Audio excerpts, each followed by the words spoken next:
Contraponto Cinema está começando mais uma vez. No programa desta semana, nós vamos falar sobre o Grande Hotel Budapeste.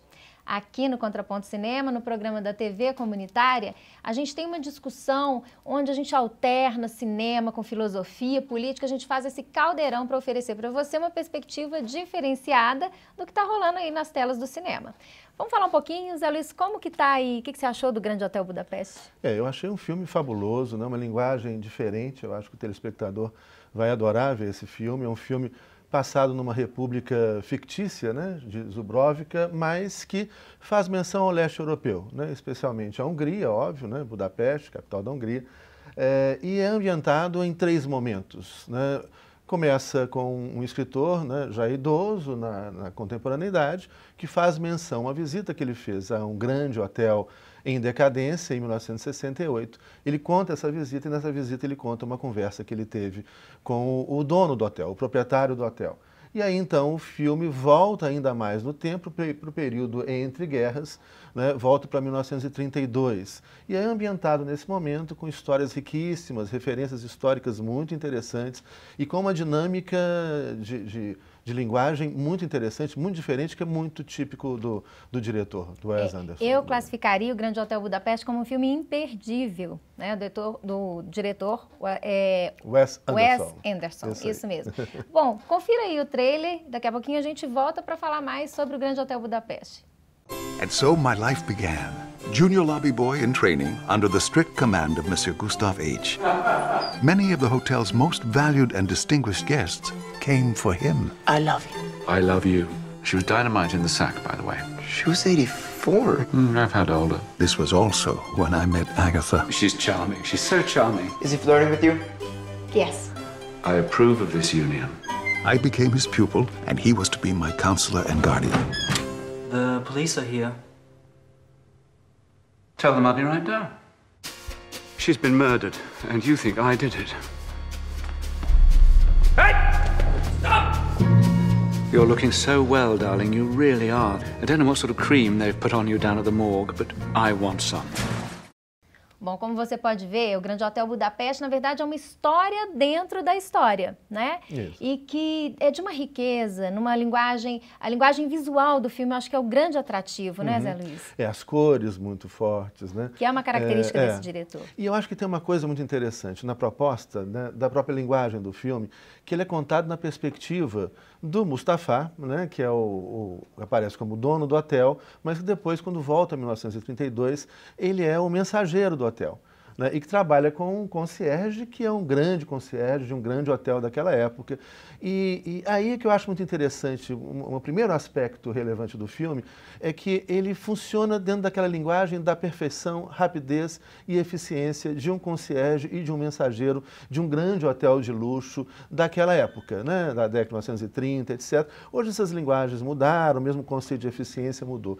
Então o que a gente vê muito interessante é que na dinâmica da história contada no filme, as coisas acontecem muito rápido, se resolvem muito rápido e já aparece outro problema. Os quadros são curtos, o enquadramento das imagens é maravilhoso, é perfeito, as cores são maravilhosas para contar uma história de imperfeição, que é a história da vida humana e nesse período conturbado, né, que foi aí a década de 1930. Né? É muito interessante isso porque ele reflete a subjetividade do personagem principal. Né, que é essa figura que é representada pelo Ralph Fiennes, né? Aliás, essa é uma outra questão, né? A gente fez uma pesquisa na internet sobre as características do Grande Hotel Budapeste, que a gente assistiu e ficou encantado com o filme, mas é um filme com muitos artistas, né? Tem grandes estrelas do cinema e que tem uma distribuição assim, onde você nem sabe quem que é o ator principal. Tem o Jude Law, que é o escritor que visita o hotel. Isso, Mas, sabe, Zé Luiz, uma coisa me chamou a atenção nesse personagem. Você falou aqui sobre esse ser um sujeito muito metódico. Isso me lembrou um personagem, que na verdade não é um personagem fictício, é uma pessoa retratada no livro do Primo Levi. O livro É Isto um Homem.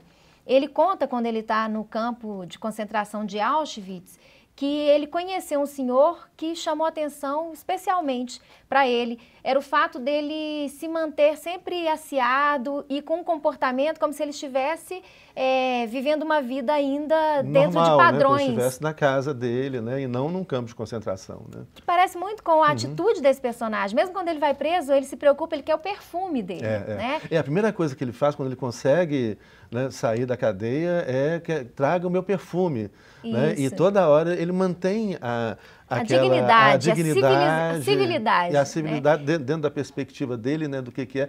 E que eu acho que mostra um pouco essa pessoa já fora do seu tempo.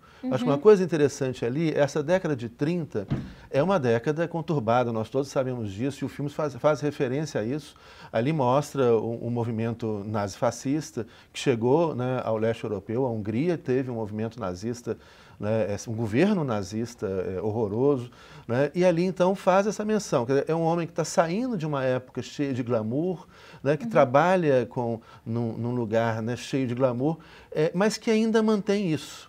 Né? Ele resiste à destruição do seu tempo e às coisas que ele acredita. E eu acho que é muito interessante a menção que você faz ao livro. A destruição da própria subjetividade, né?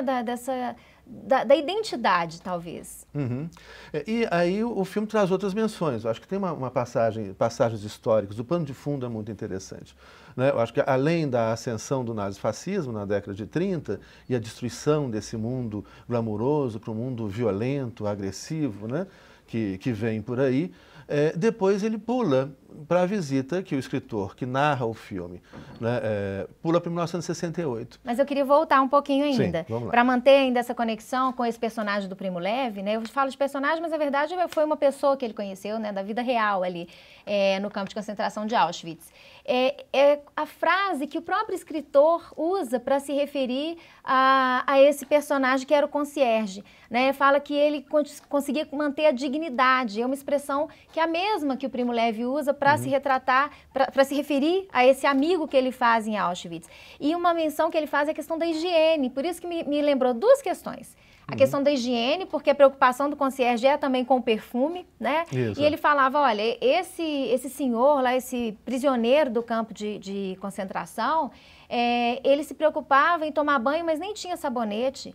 A toalha era a própria roupa que ele ia vestir e poucos minutos depois ele já estaria completamente sujo, mas nada disso importava para ele. Ele se preocupava em engraxar os sapatos, ele se preocupava em tomar o banho e mantinha uma postura como se ele estivesse impecável. E a outra questão, vivo, né? O mantinha vivo. A outra questão que liga essas duas pessoas é a questão do nazifascismo, né? Sim. E que no filme é simbolizada pelo mensageiro, que é um imigrante. É um imigrante indiano, né? E como que ele defende... É muito interessante esse concierge, né? Porque são duas narrativas, né? Você tem a narrativa do escritor, que primeiro conta a história, e depois a narrativa do Mustafa, que é esse mensageiro que depois se torna dono do hotel. E aí o filme começa a se desenvolver, tá aí o Mustafa. Aí o Mustafa como o lobby boy, né, como o mensageiro do hotel, grande hotel aí, e depois vem já o Mustafa, já idoso, já em 1968. Né? E eu acho muito interessante essa coisa, como que esse aí, o Ralph Fiennes, né, como que ele mantém essa dignidade, é um homem de princípios. Isso, né? Um homem de princípios. E ele segue, ele não negocia com os seus princípios. Isso. Inclusive, defendendo o rapaz, que é o mensageiro, que corre o risco de ser preso numa batida policial enquanto eles estão num trem. Né? Isso.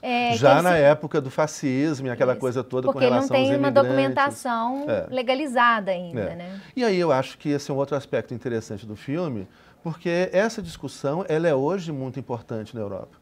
Porque, de novo, infelizmente, a gente está vendo na Europa, vivendo o renascimento desses movimentos, né, neofascistas. Teve um episódio horroroso de uma criança, né, e aí essa menção do filme, de uma criança que foi retirada de um ônibus na França para ser depois expulsa da França. Isso agora. Né, ou seja, esses problemas... Aí, são problemas contemporâneos, né? Não são coisas da década de 30, não ficaram no século passado.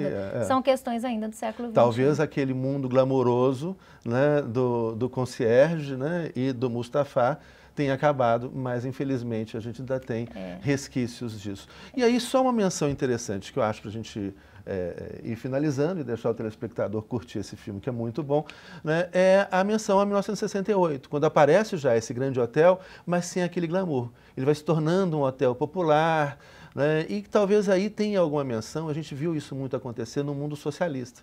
E o leste europeu se tornou o socialismo, chamado socialismo real. Então aquele grande hotel passou a ser um hotel que pode ser frequentado por todo mundo, hotel popular, e aí perde aquele glamour todo, já não é aquela época, né, aquele fim de época que o filme resgata aí na década de 1930 com o personagem do concierge. E o Mustafa não foi contaminado por esse luxo, né, pelo fato dele ter agora ter se tornado o proprietário do hotel. Em nenhum momento, ele tem uma ligação afetiva com esse hotel e se mantém ainda ocupando o quarto que era do concierge.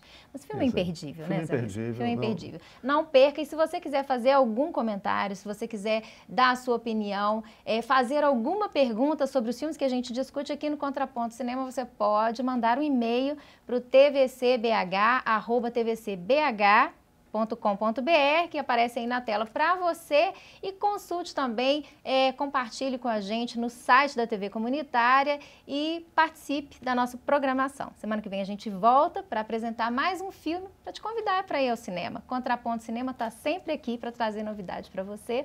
Até a próxima semana.